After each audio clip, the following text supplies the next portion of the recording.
Starting now, this is your local news leader, News 10 ABC at 11. Breaking news first tonight on News 10. State police confirm investigating a drowning at Lake George. State police of Queensbury report they found a body of a 27-year-old man dead in the water. According to police, that man from California, but his name will not be released until his family can be notified.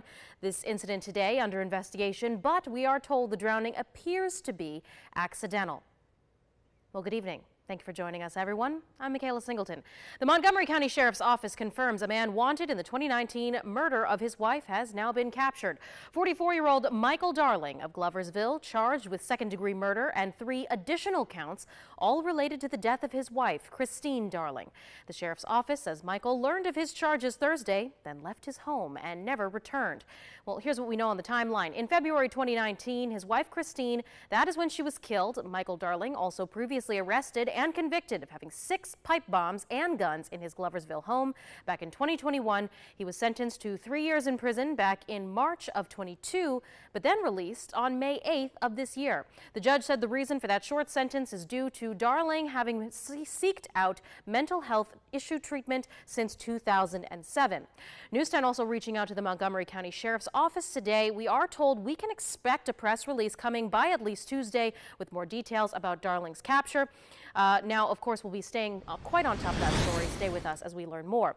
A letter from the Colony Town Supervisor, Peter Crummy, reveals a busload of migrants has been redirected from New York City into Colony this weekend. According to Crummy, he was notified by the Albany County Executive that the original destination for the bus was the city of Albany. Then it got redirected for reasons unknown. The Albany County Executive had previously issued a state of emergency relating to the potential housing of migrants within the county. Now, according to Crummy, in the last 18 months, police have already responded to more than 244 calls from around the area, all the calls to do with migrant-related concerns. It is unknown, though, when they will officially arrive at their destination. Crummy expressing his outrage in a letter, saying in part, quote, "Obviously, Mayor Adams pays no heed to the welfare of the persons subject to his forced busing catastrophe." Crummy further stating, quote, "Direct disregard to the emergency order of our county executive cannot be condoned." News 10 further reaching out to the city of Albany for comment, and we do expect to hear of that update within the next few minutes. Stay with us. More on this developing story coming your way on news10.com. Albany Empire fans disappointed this afternoon. Former NFL All-Pro Antonio Brown never made it off that owner's bench and onto the field. There was still plenty to celebrate, though, at MVP Arena. News 10's Anthony Krolikowski just caught the end of the game, and he shares those fan reactions with us now. Good evening, Mikhaela. The Albany Empire lost their game against the Fayette Mustangs. Antonio Brown was set to make an appearance as a player in this game, but his physical paperwork did not come in on time, forcing him to ride the bench. Antonio Brown, owner of the Albany Empire team, was set to play alongside his team for their big game. Advertised as his return as a player since his last game in January 2022, fans had been looking forward to seeing him leaving the stands. I don't know if he's in shape or in shape, but I was actually very interested to see him play. I kind of figured he wasn't going to, but I'm still here. I want to see what he does for this team. Brown being benched didn't cause the packed house to leave early. In honor of Memorial Day weekend, veterans and first responders were given free tickets to the game. Fans were thankful to be able to see the game with their families and look back on good times. And his father obviously played for the Firebirds back in the day. I actually had the privilege back in the mid-90s. I was coached by Touchdown Eddie Brown, Coach Brown. So I remember when Antonio was just a little guy. Fans were hopeful that with or without Brown in the game, his team was set to end their losing streak. I think we can get back in the playoffs, and we're in the 18 because this was when they came here, and it's kind of like a reset. So this is the week to do it.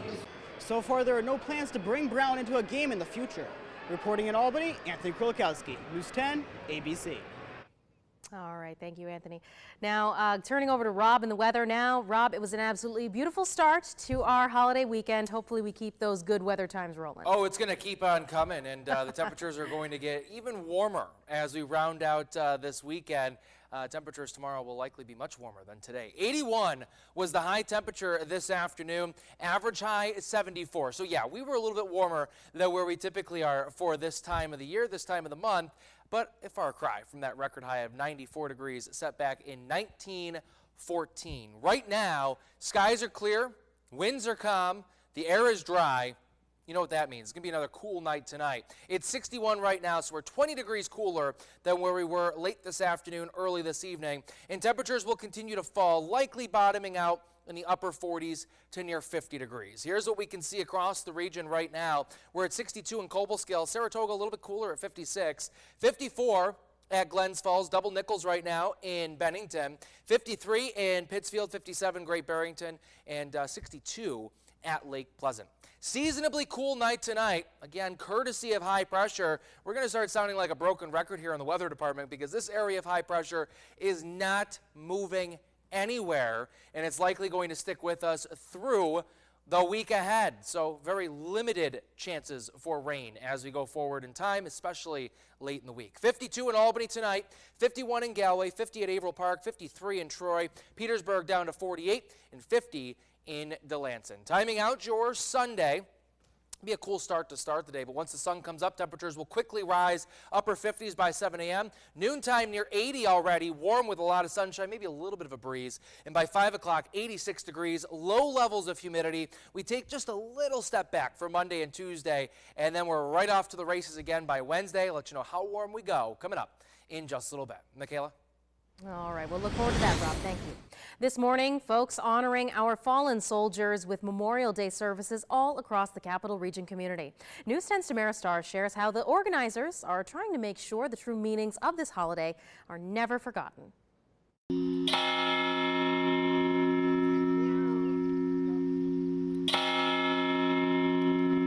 Early Saturday morning, community members of all ages gathered at various Memorial Day ceremonies to honor those who made the ultimate sacrifice.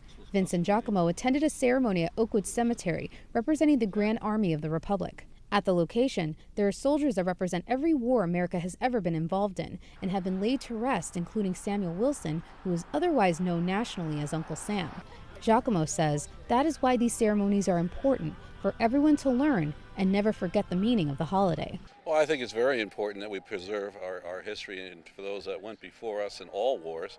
Each year, friends, families, and neighbors mark thousands of graves of veterans who were buried at the location. We put out over 2,000 flags on every veteran. Everyone that served gets a flag here. Following the ceremony, veterans of Lansingburg laid more than 250 flags on graves in Oakwood Cemetery's Soldiers Plot. At the Saratoga National Cemetery, hundreds of people sang songs, listened to stories, and learned more about the importance of the holiday. One of President Lincoln's lasting beliefs was that it is the job of the living to take increased devotion to that cause for which they gave the last full measure. Michael Barrett says he believes these ceremonies are even more important since the holiday has been heavily commercialized. But he still hopes that during this weekend, each person can take a few minutes of their time to remember and honor those who laid down their lives for our freedoms. There are still many, many people who recognize the significance, the origins, the beginnings of why we have Memorial Day. We're honoring those who have sacrificed, served, and given their lives. Tamara Starr, News 10 ABC. And if you are staying here around the Capital Region for your holiday weekend, there's plenty of ways to celebrate Memorial Day itself. Multiple communities, including Albany, Waterville, Pittsfield, all of them holding parades Memorial Day morning. We have those times here on your screen for you now.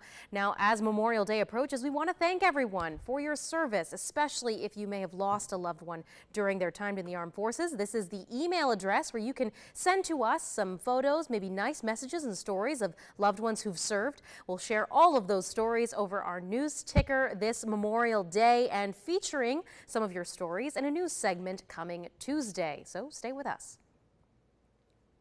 Vice President Kamala Harris serving as the commencement speaker for the U.S. Military Academy's Class of 2023 graduation ceremony at West Point. This does mark her first visit to the Academy and the first time in West Point's 221-year history that a woman serves as the commencement speaker. This year, around 950 men and women all taking part in the graduation ceremony. The Vice President voicing her pride from both herself as well as the President for all these graduates were able to overcome, including the pandemic. On behalf of our Commander-in-Chief, President Joe Biden, and our entire nation, cadets, it is my honor to congratulate you on taking your place in the long gray line. This commencement comes as a historic milestone, the 75th anniversary of the integration of women into the military and desegregation. Happening this Wednesday, the operator of the limo company involved in that deadly 2018 Schoharie limo crash, he will receive his sentence. Nauman Hussein scheduled to be sentenced this Wednesday, 2 weeks after a jury had convicted him on 20 counts of manslaughter. He's being held in jail currently ahead of that sentencing, where he faces 5 to 15 years in prison. Defense attorney Lee Kindlin says he plans to appeal that conviction. Now, the defense had originally argued during Hussein's trial that Mavis Discount Tire in Saratoga ought to be held primarily responsible. A former manager and 2 former employees testified under oath during the trial. They did not complete all the necessary repairs on the vehicle's brakes, but they still allowed it to pass their inspection. The Saratoga County DA's office does confirm now the shop will be looking into, they'll be looking into that shop as the possible role in the crash. If you want something to do this Memorial Day weekend, maybe you'd like to check out a new AI exhibit in Schenectady. Coming up in a few minutes, find out how this exhibit hopes to shed some light on both the good and the bad of a rapidly developing new technology industry. We'll be right back.